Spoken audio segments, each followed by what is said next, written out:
এসে exam new 2024। আগের ভিডিওতে আমরা দেখেছিলাম যে কোন কোন বোর্ডের কোন কোন খাতা নষ্ট হয়েছে। সবগুলো সাবজেক্টে ভূগোল প্রথম পত্র পর্যন্ত যে পরীক্ষাগুলো অনুষ্ঠিত হয়েছে প্রত্যেকটা সাবজেক্টেরই খাতা নষ্ট হয়েছে। সেই খাতা নষ্ট হওয়া শিক্ষার্থীদের কি করবে? তাদের কি অটো পাস দিবে না গ্রেড দেওয়া হবে? এই বিষয়ে শিক্ষা বোর্ড জানালো বা শিক্ষামন্ত্রী এই বিষয়ে নির্দেশনা দিয়ে দিল অবশেষে। তো যাদের খাতা নষ্ট হয়ে গেছে তাদেরকে একটা গ্রেড দিয়ে দেওয়া হবে। তাদেরকে পুনরায় আর পরীক্ষা দেওয়া লাগবে না, তাদেরকে একটা নতুনভাবে গ্রেড দেওয়া হবে।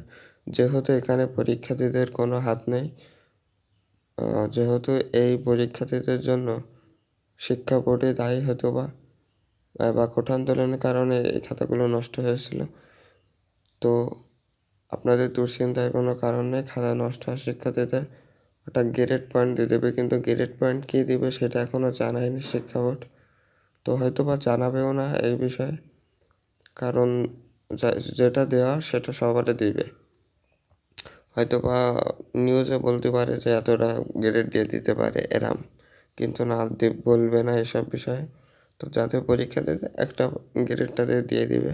আমার মতে তাদেরকে এ প্লাসও দিবে না, মাইনাসও দিবে না, হয়তো বা এ গ্রেড দিতে পারে বা এ মাইনাস দিতে পারে, এই দুইটার ভিতরে দিতে পারে। কারণ শিক্ষার্থীরা বুঝতে পারছেন না যে কী করবে শিক্ষক বা শিক্ষা বোর্ডরা। এরকম আরও নিউজ জানতে আমাদের চ্যানেলটি সাবস্ক্রাইব করে রাখতে পারেন, পাশে থাকা বেল আইকনটা বাজিয়ে রাখতে পারেন। আমরা এইচএসসি এক্সামের সকল আপডেট নিউজ দিয়ে থাকি। তো আমাদের 5 মিনিট ক্লাসের সাথে থাকবেন। ধন্যবাদ সবাইকে।